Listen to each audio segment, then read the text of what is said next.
Good afternoon. Oh, once again, this is your esteemed Pastor Reverend William Moses Somerville, connecting with Kingdom Come Community Church again. Once again, happy belated Mother's Day to the mothers of last week. I forgot to mention Sister Marion Bragg, y'all. So please charge that to my head, not to my heart. But I'm thinking about you, Marion, as well. And I just continue to enjoy being a witness of the son that you raised and how he is just blazing trails in the field of social work. So I wanted to mention that. Also, let's just continue to lift up prayers all the same of those whom we know have challenges, things of that nature. I'm not going to be long in my announcements because this sermon, I need you all to hang in here with me, bear with me, because this is going to be a little bit long-winded, because I think it's only right that we address some of what's going on a societal level as it relates to our day-to-day lives. But you know, here at Kingdom Come, we are citizens of the kingdom, serving as citizens in the world. So we have to be faithful to what's going on in the world and give our push, our insight, our reflections upon how God may be responding to, how may God feel about the injustices and justices that are going on. And so I'm going to get right into this sermon of sorts. And like I said, it's going to be a little bit long. So if you need to take a break, cut in and cut out, trust me, I'm not going to be mad. I'm not even going to know. So we'll get right into it.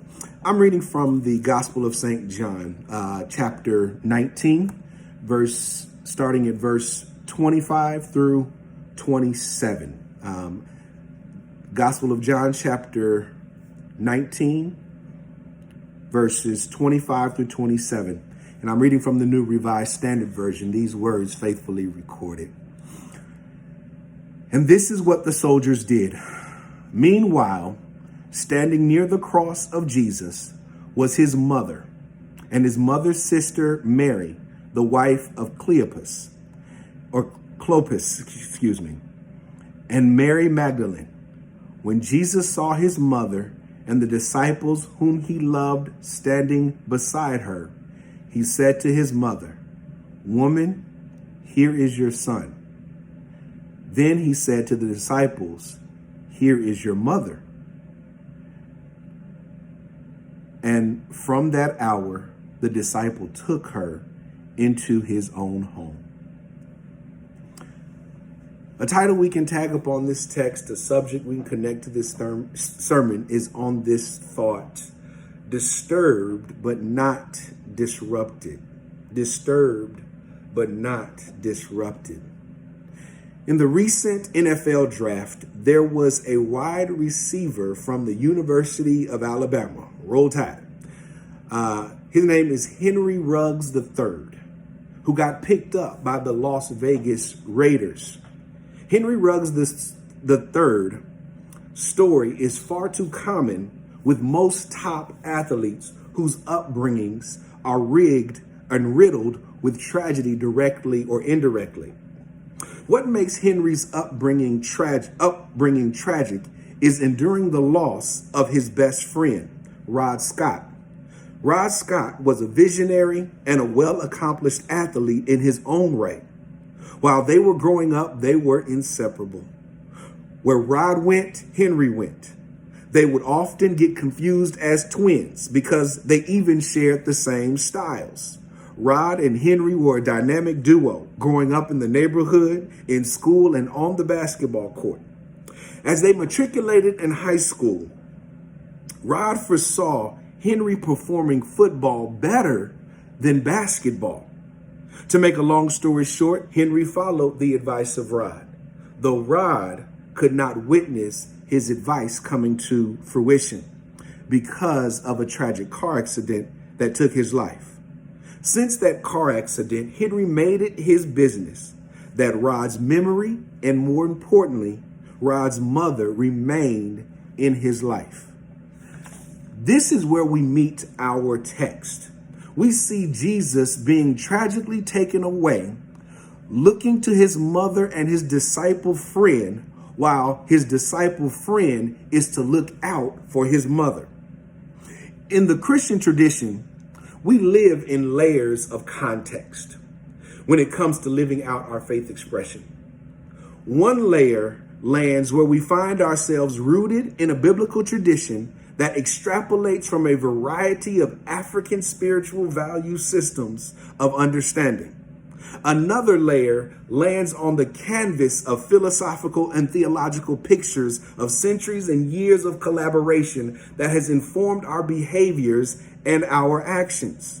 Another layer of context has been funneled in the confines of time, where in most westernized influences of Christianity, we ascribe to and follow what is called the liturgical calendar. Though in some Christian traditions and expressions, we follow the calendar to a T with very little deviation, be it through a crisis or a life-altering interruption in the scheme of things. Then there are those of us who loosely incorporate the liturgical calendar, got to be Baptist for that, especially in the Black church, because of our cultural expressions are deemed precedent to what we cannot and will not disrupt. Basically, we don't forget the way we was raised. This is especially the case for Black American Christians, where we have found ourselves a week ago for Mother's Day. Not so heavily inscribed in the Christian liturgical calendar, but knee-deep in our cultural liturgical calendar. I remember one of my seminary classes of racially diverse individuals, we were talking about this very thing of following the liturgical calendar. We Black people all stayed on our square because in the Black church, you don't disrupt Mother's Day. You follow through with it. You don't let anything, not at any cost, not for any reason or for anybody, mess up Mother's Day. And this is where the Spirit has led us back to this John text to testify that Jesus, even during his capital punishment, even during his lynching, he had to take care of Mama. Now that Mama is taken care of, we need to consider how Jesus got into this predicament in the first place. Well, Jesus comes from a lineage of Hebrews born in the South. It was during this time Jesus was born where a leader of his respective nation was innocently killing newborn boys, similar to the history of Jesus's ancestors in his lineage, because they were posed, get this, as a threat. What was the threat, you may ask? Good question. These boys were minding their own business, not bothering these leaders of the nation. However, the leaders of the nations would send their police to snuff out these young boys, trying to get rid of them if they couldn't exploit them. So Jesus' parents were told by an angel that you will receive amnesty in another country, and then you can come back to serve and save your people. Hence the name of Jesus, which means he who saves his people. Jesus comes back to his country and starts a movement rooted both in his faith and cultural tradition.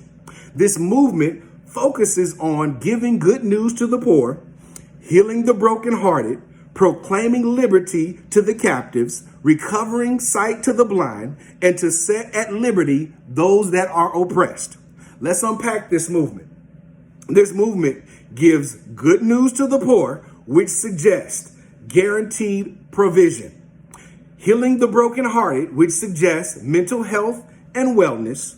Liberty to the captives, which suggests it's inhumane to be locked up, chained, or kidnapped.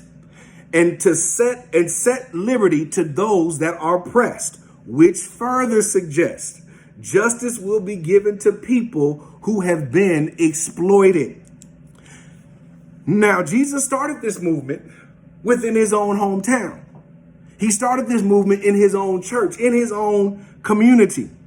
But only some people in his community, in his hometown, in his church were convinced of what he was doing. He realized that his own people were limited in what he was doing because of their condition they were in. Now, if it wasn't because of the condition they were in, then it had to be simply because they didn't believe in him at all.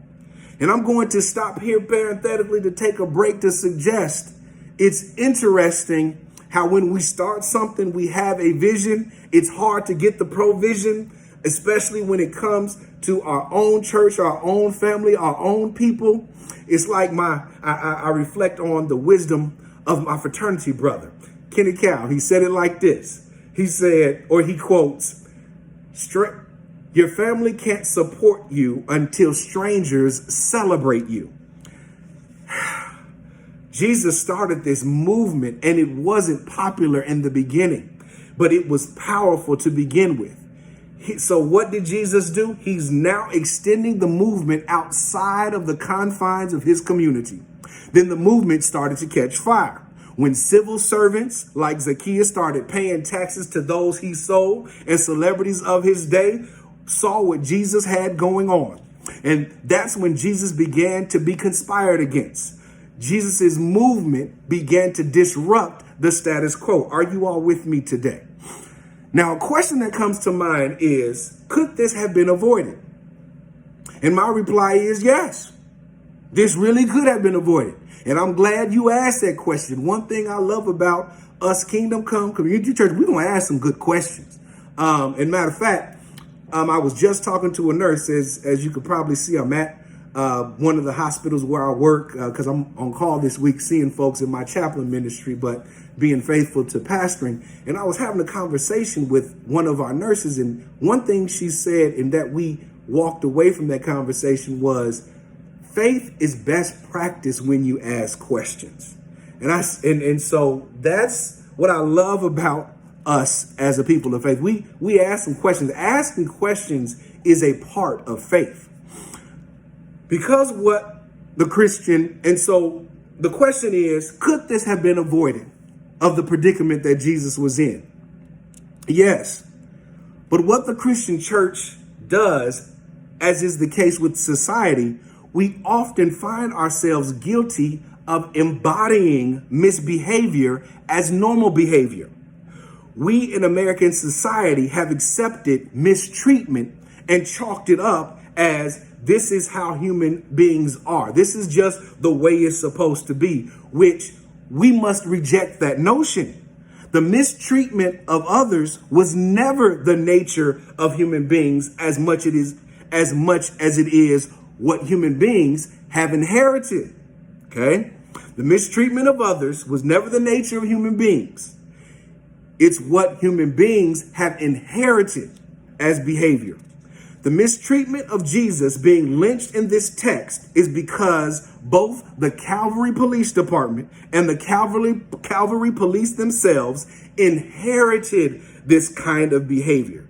Then you have Jesus's own people that inherited the same kind of mistreatment by conspiring against him, by selling him out for 20 pieces of silver and voting for him to receive the capital punishment for a crime he did not commit and did not get properly investigated. This is all inherited behavior that could have been avoided. All what these people had to do to stop this mistreatment was learn and acknowledge their history. Keep it in the forefront as a reminder of how you are not supposed to treat other people. Though there are these kinds of people who continue to do this and this mistreatment in the name of Jesus. However, they ignore their brutal history and don't take responsibility for the brutality of what their ancestors did. They took on this mindset of what is called Greco-Roman body supremacy. Are you all with me today? While inheriting positions of power simultaneously, while at the same time never thought to acknowledge their history of abuse, take responsibility for what their ancestors had passed down, and accepted that being violent was the way to calm their fears and phobias on exploiting Jesus. These last few weeks in America, we have been witnesses, bystanders, and perpetuators of the exploitation and abuse that Jesus has been experiencing. Could this have been avoided? Yes. This behavior is not normal. And white people need to acknowledge their history of white body supremacy and police body supremacy.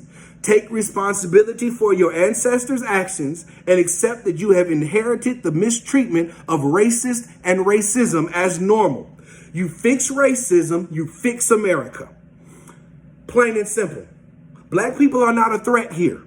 We are not your enemy. We do not have the violent history. We did not inherit bigotry.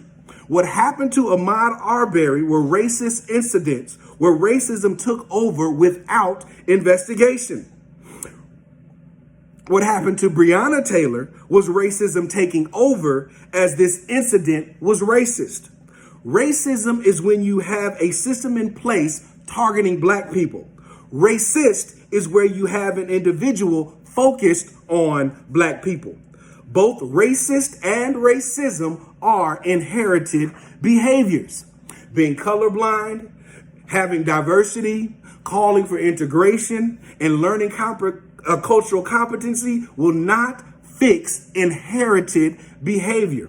Only policy, empathy, and sacrifice can fix these things. Policy.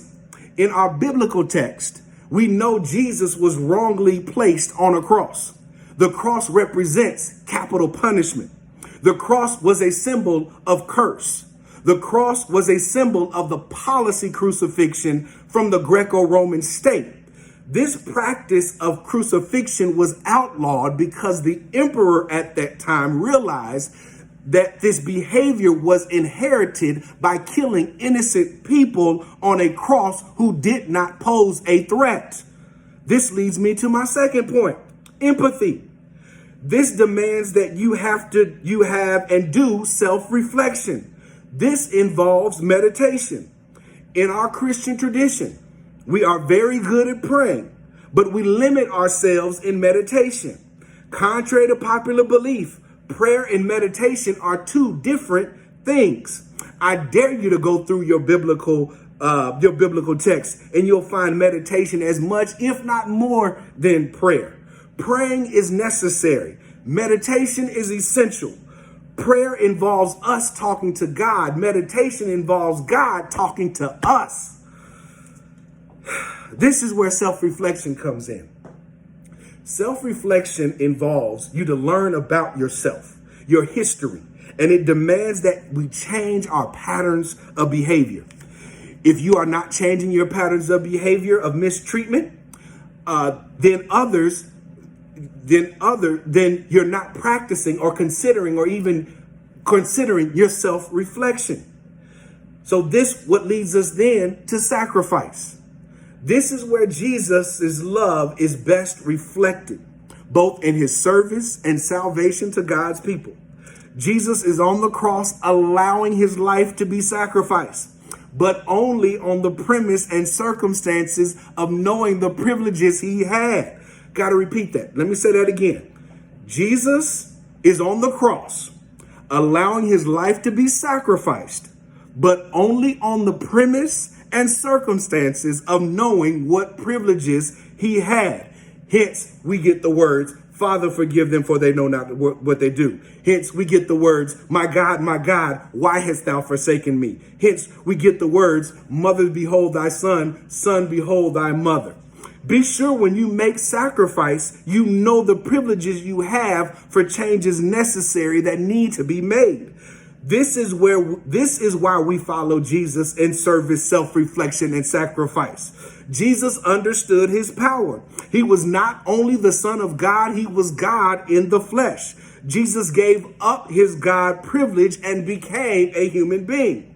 I must ask today, what God privileges do you have that you didn't earn, that you can sacrifice? What privileges that you have inherited, that you have, can involve sacrifice? What power do you claim that needs to be sacrificed? What friends do you have to take care of? What friends do you have to say, take care of my family? What family do you have to say, take care of my friends? Now you may be thinking, Pastor, okay, this sounds good, noble, and I get where you're going with this. I get the comparisons. I get the complexities of what you're saying. Though, what if people take advantage of my sacrifice? What if I give up my privileges to people or individuals that are not deserving? What happens if my sacrifice is mocked? I'm not like Jesus. You are asking the right questions. And I never said in this sermon that sacrifice, empathy, and policy were easy. It's like faith. It's just simply possible. All things are possible with faith. Faith never was to be easy. Matter of fact, faith best operates in the unknown versus what is known. This is what I love about Jesus when he was challenged by the man who wanted his son healed, excuse me. And Jesus called him out on his little faith. And the man said, Jesus, I don't need help with my belief. I need help with my unbelief. Having unbelief and needing help with unbelief is an exercise of faith. Correcting the past is putting your faith into action. Faith without works is dead. This is where we trust in God. This is where our trust in God kicks in. Jesus never said, be like me. Jesus simply said, follow me. As Christians, we have some guarantees when we're talking about following Christ. And these guarantees come when we are taken advantage of. These guarantees come when we are mistreated because of our human misbehavior. These guarantees come when you have made a sacrifice or you have been sacrificed. These guarantees come when you have been lynched. These guarantees come when you have been abused. These guarantees come when you didn't get the promotion. These guarantees come is when you experience discrimination. These guarantees come when your life has been taken away from you. These guarantees come, and the guarantees that come when you go through all of that, you're guaranteed a resurrection as a Christian. As we go through the crucifixions of life, as we go through, as we shared earlier, the hard times, as we go through the mistreatment, as we go through the frustration of all of that, you can look as a Christian for a resurrection on the other side. God's work is resurrection. God's work is reparations. God's work is restoration. God's work is representation. God's work is restitution. God's work is reconciliation. This is God's work when we talk about resurrection. So, do not let your disturbance mess up the disruption of your movement moving forward. I know we are disturbed, but let us not be disrupted. God bless you.